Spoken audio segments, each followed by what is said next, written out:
buenas tardes. Nosotros somos personal de la Zona 09 de Educación Especial y estamos encargadas de atender a la diversidad. Les doy la más cordial bienvenida a este espacio educativo Diversamente, un espacio dedicado a reflexionar, aprender y a dialogar sobre temas que promueven la inclusión y el respeto a la diversidad. Hoy abordaremos un tema muy importante, la discapacidad auditiva, una condición que más allá de reconocer las limitaciones sensoriales, nos invita a reconocer esa riqueza de las distintas formas de comunicación y a construir entornos más accesibles y empáticos con la comunidad.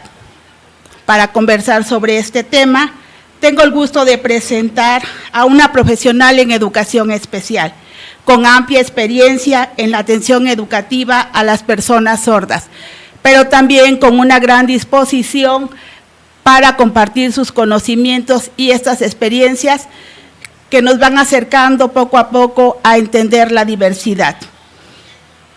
Ella es la licenciada Maricruz Ponce Juárez.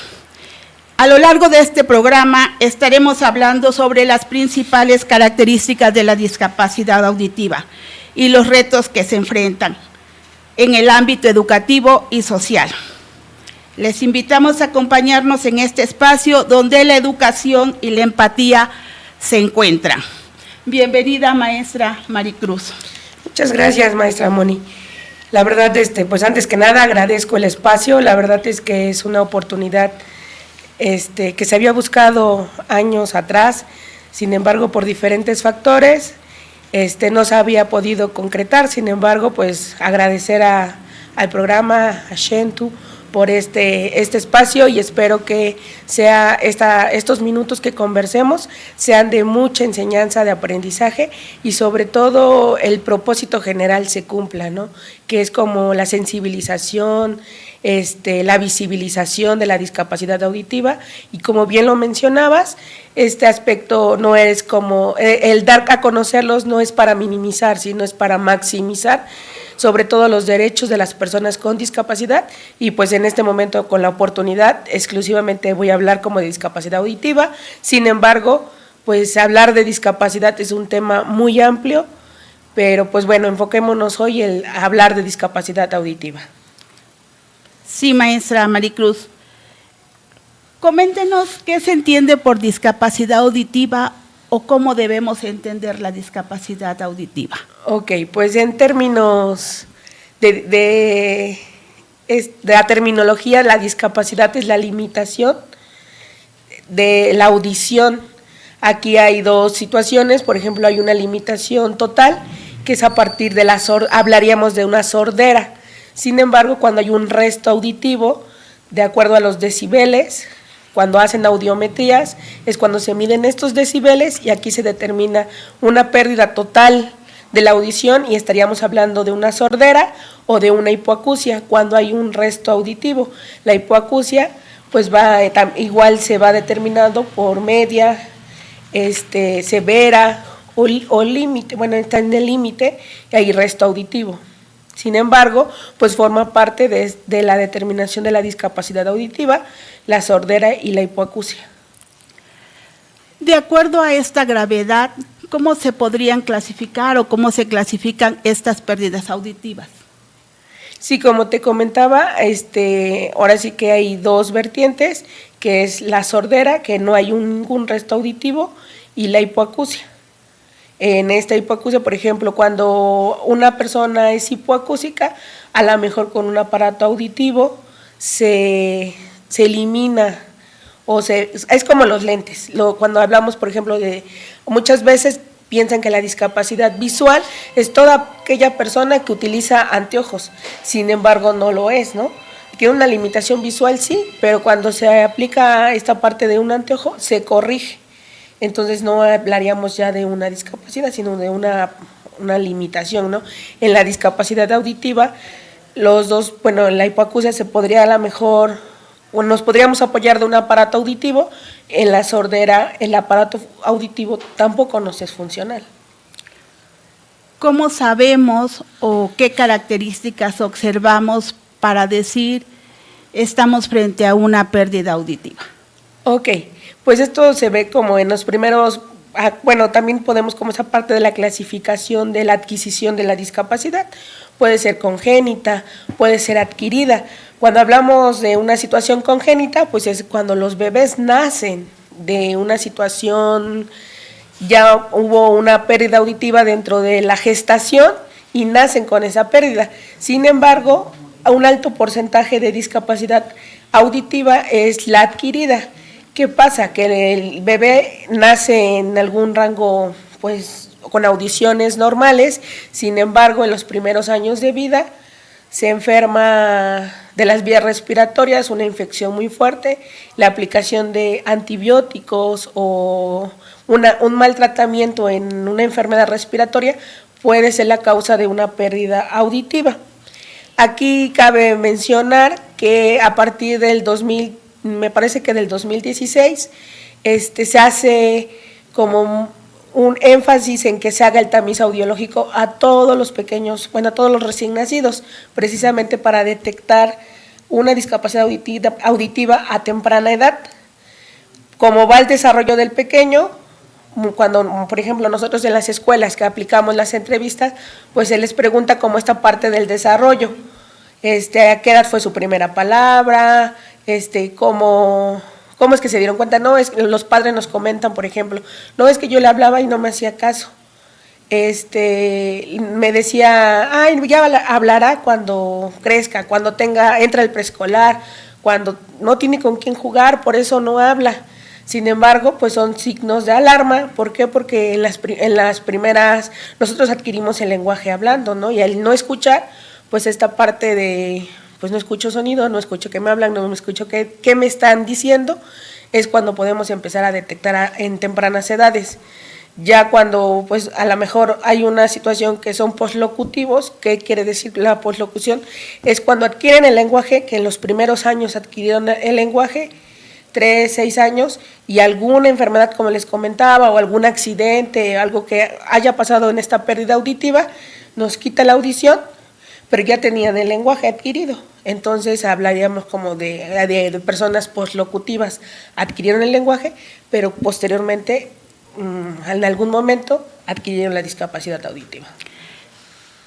¿Qué recomendaría usted, licenciada, en caso de detectar estas características o decir si hay una sospecha de pérdida auditiva, algo está pasando, el niño aquí no está respondiendo como se espera o como yo considero que debería ser? Sí, claro, pues ahora sí que desde el momento que los padres o algún docente o un familiar cercano se da cuenta que no percibe como estímulos de audición, es que yo le hablo, le prendo o pone la tele muy fuerte, pues lo primero es hacer una audiometría, es asistir a un audiólogo y el audiólogo realiza esa audiometría para determinar si hay una pérdida auditiva. Gracias. ¿Cuál sería la mejor forma o la manera más correcta de podernos dirigir a una persona que presenta esta pérdida? Ok, sí, anteriormente muchas de las ocasiones los llamaban sordomudos. Creo que va por ahí la pregunta, porque efectivamente actualmente son personas con discapacidad, sordos, o mejor dicho por sus nombres, Juan, Pedro, Claudia, Isabel, ¿no? Sin embargo, pues bueno, podríamos decir, sí, no sé, Juan tiene discapacidad auditiva, o Juan es sordo, pero no decir sordomudo. Sordomudo es una terminología que está incorrecta. ¿Por qué? Porque no son mudos. Ellos no tienen ninguna situación comunicativa que no les permita ejecutar algún sonido gutural como lo hacemos nosotros los que estamos oralizados o que no tenemos esta pérdida, sino como adquirimos el lenguaje al escuchar y el no escuchar está limitando este aprendizaje, pues implica que pues los niños no puedan aprender y entonces son sordos, no son mudos. Entonces la terminología, sordos, o qué mejor, por su nombre. Esto me lleva a realizarle la siguiente pregunta.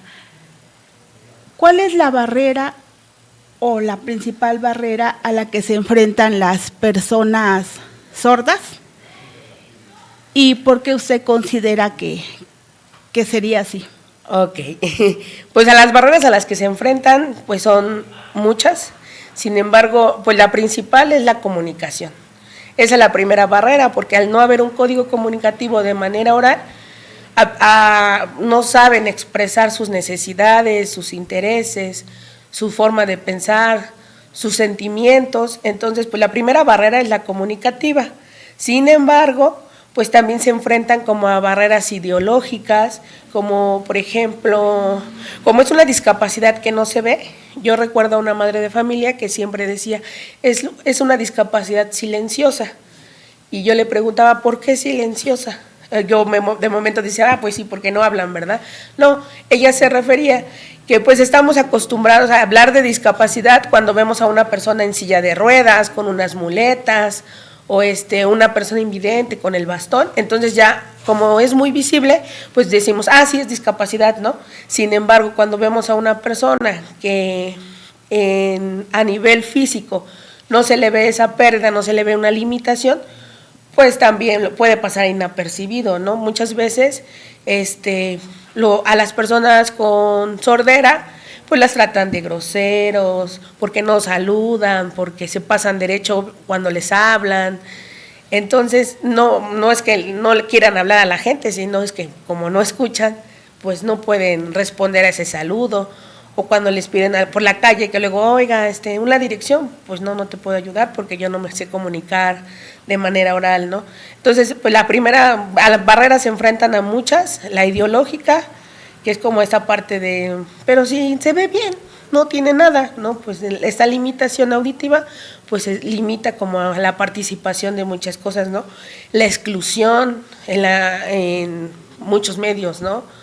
Al no tener un código comunicativo, pues se enfrentan a muchísimas barreras desde la escuela, desde la familia, por ejemplo, sordos que están dentro de las familias, o toda la familia es oyente, excepto el pequeño, y pues desde ahí la primera barrera, pues es la familia, porque no hay una comunicación, una aceptación de la discapacidad. ¿Cómo han logrado las personas sordas o que presentan esta discapacidad auditiva poder comunicarse, o cómo logran hacerlo actualmente? Ok, bueno, aquí entraríamos a esta parte primordial de lo que es la discapacidad auditiva, y una de sus fortalezas, que bueno, como te decía, la limitación oral pues se ve obstruida, no se puede lograr en muchas de las ocasiones por las pérdidas auditivas que tienen. Sin embargo, pues existe la lengua de señas mexicana. ¿Qué es la lengua de señas mexicana? Pues es una lengua que a partir del 2005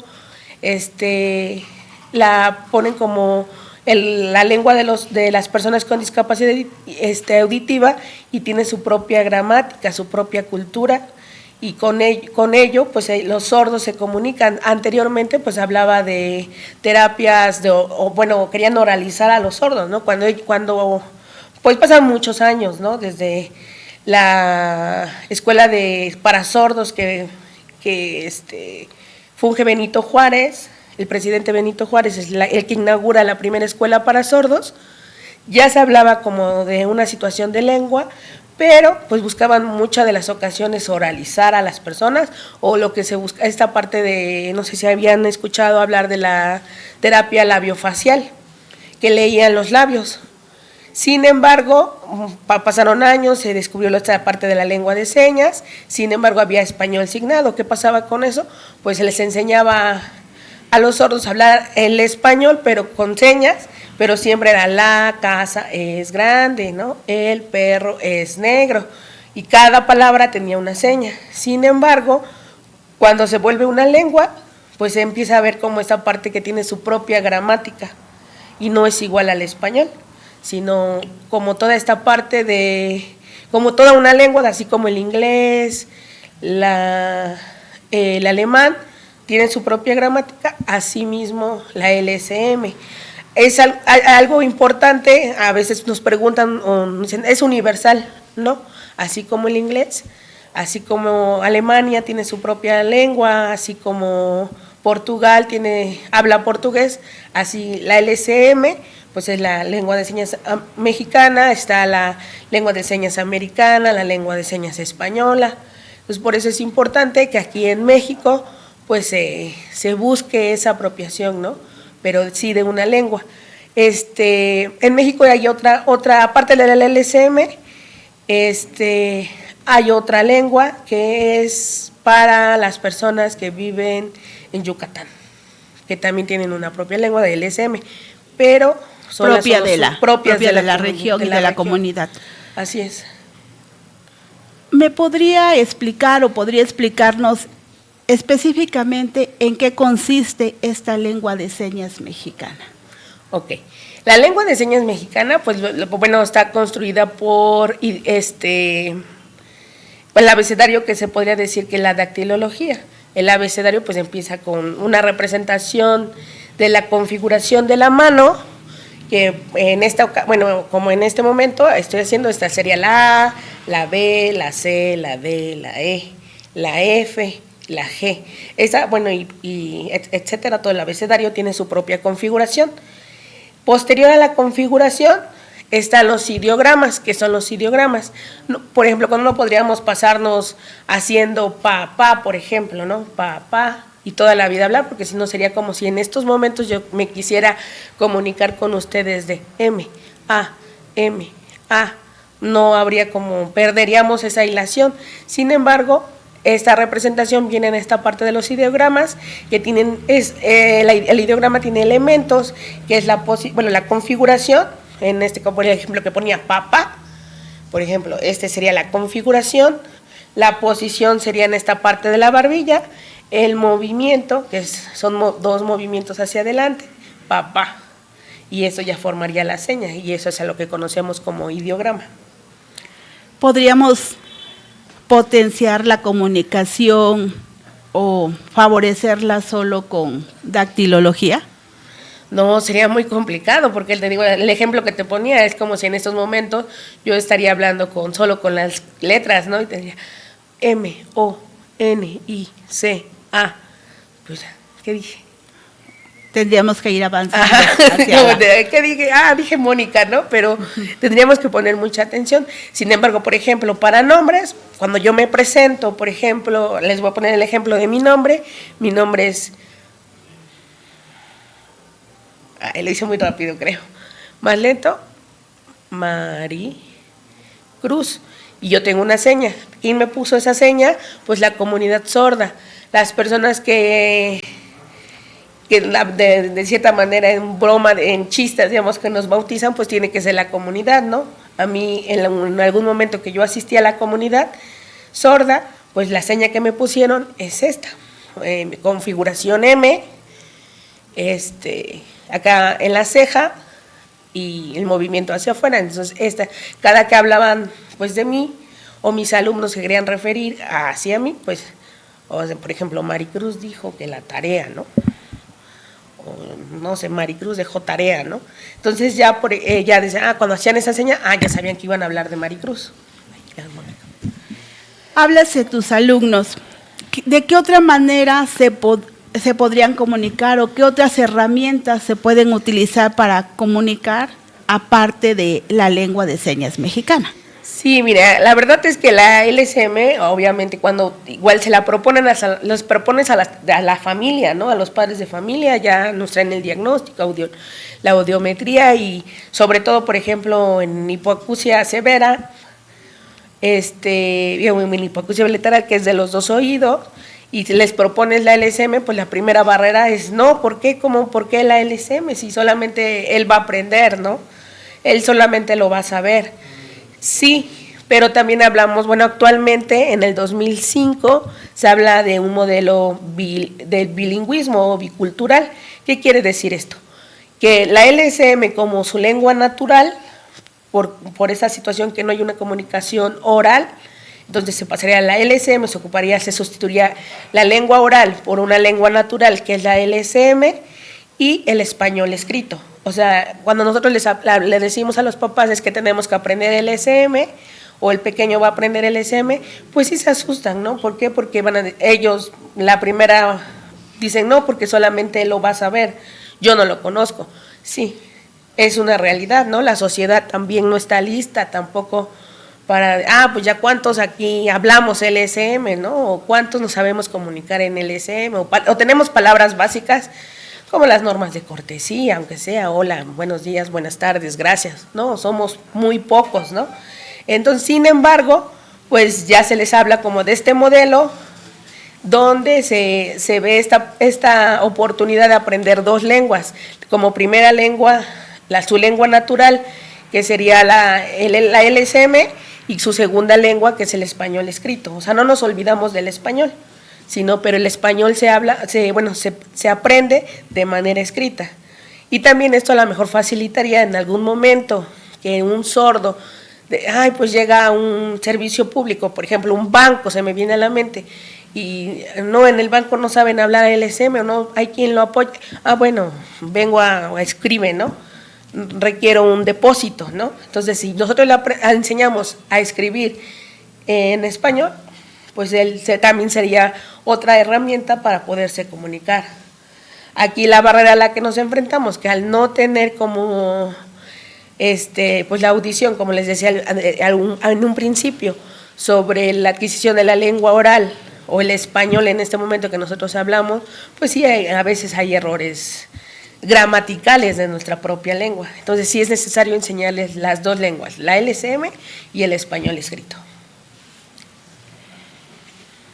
Interesante el tema, que nos abre un gran abanico de posibilidades, y sobre todo que, aparte de curiosidad, necesidad, ¿a dónde podríamos recurrir si quisiéramos, o si alguien está interesado o tiene la necesidad de aprender la lengua de señas mexicana? Ay, sí, ahorita es el boom en las redes sociales, ¿no? Ahorita está el boom de las redes sociales. Sin embargo, pues en las redes sociales podemos encontrar a veces información no tan confiable, ¿verdad? ¿Por qué? Porque muchas de las personas, buscan como esta parte de monetizar, ¿no? Ahorita hablamos de redes y muchas personas monetizan a partir de este apoyo. ¿Es bueno? Sí. Sin embargo, pues tendríamos que buscar la información correcta, ¿no? Ahí está el dilema, que por qué un oyente no puede enseñar la LSM, que por qué a fuerza un sordo. Precisamente por eso. A veces cuando nos enseñan es como el inglés. Cuando nos enseñan, ¿cómo nos enseñan? Pollito, chicken, gallina. Y ya cuando nos enfrentamos a una estructura gramatical del inglés, es que no es como pollito, chicken, ¿verdad?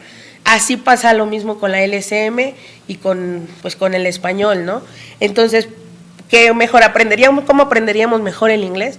Pues con un nativo, ¿no? Con un americano. Así la LSM. ¿Con quién se tiene que aprender? Con un sordo, ¿no? ¿Por qué? Porque los sordos tienen su propia gramática, esta parte cultural, su propia cultura. Entonces, yo recomendaría que la LSM se tiene que aprender definitivamente de un sordo. A lo mejor para entrar como en esta parte, le digo, es súper importante aprenderse las configuraciones, porque a partir de las configuraciones, yo me sé las configuraciones A, B, lo que les comentaba, a partir de eso yo ya podría empezar con los ideogramas, ya sería, ok, un poquito tocando de esta parte, hay señas inicializadas. ¿Qué quiere decir las señas inicializadas? Que inician con su propia configuración, por ejemplo, papá. Hay señas icónicas, todas esas señas son aquellas que no tienen una propia seña. Sin embargo, por ejemplo, tenemos que hacer la forma, ¿no? Un barril, no hay una seña de barril, sin embargo, pues se le hace la forma, ¿no? Un florero, pues la forma del florero, y a lo mejor le pones la de flor, ¿no? Son como señas icónicas, las inicializadas, y las arbitrarias. Las arbitrarias son todas aquellas que la Convención de Sordos formalizan, ¿no? Como, por ejemplo, novio. Esta es la seña de novio. Si yo hago esta seña, muchos pensarían, pues es escribir, cuando en realidad esta seña, pues es de novio, es algo que ellos... ¿Por qué crees que esa sería la de novio? Porque le voy a escribir una carta de amor. Yo quiero, los sordos, por eso digo, la cultura de los sordos, te platican, es que cuando nosotros definimos esa seña, se mandaban carta a los novios, ¿no? Entonces hicimos como esta seña de novio por esa parte, ¿no? Que se escribían cartas anteriormente. Entonces, es una cultura muy rica. Hay cosas que yo diría, sí es cierto, ¿no? El tocar la puerta, por ejemplo, en una casa donde hay muchos, bueno, una familia sorda, ¿no? Papás e hijos. Y nunca te van cuando a abrir. yo llego a su casa a visitar y toco, pues nunca me van a abrir, ¿verdad? Entonces ellos hacen esas adecuaciones dentro de sus casas, a lo mejor el timbre es de luz, cuando prende y apaga la luz, están tocando, ¿no? Así me pueden abrir, ¿no? Entonces es vivir con otra cultura, es conocer parte de ellos y esta riqueza, ¿no? Entonces yo yo recomiendo totalmente que se aprenda con un sordo. Está el diccionario de la Ciudad de México. Actualmente es como si fuera la Biblia de los sordos, entonces y está muy bien explicada porque viene con esta parte de configuración, movimiento, posición, algo muy específico también que habla es gesticular, ¿no? Esta parte de la cara expresa también, ¿no?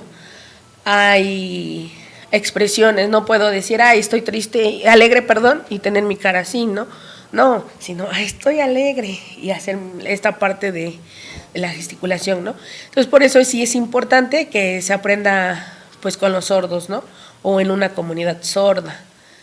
Aquí en Atlisco, desgraciadamente, no hay una comunidad. Esa es una realidad que tenemos, ¿no? Como municipio.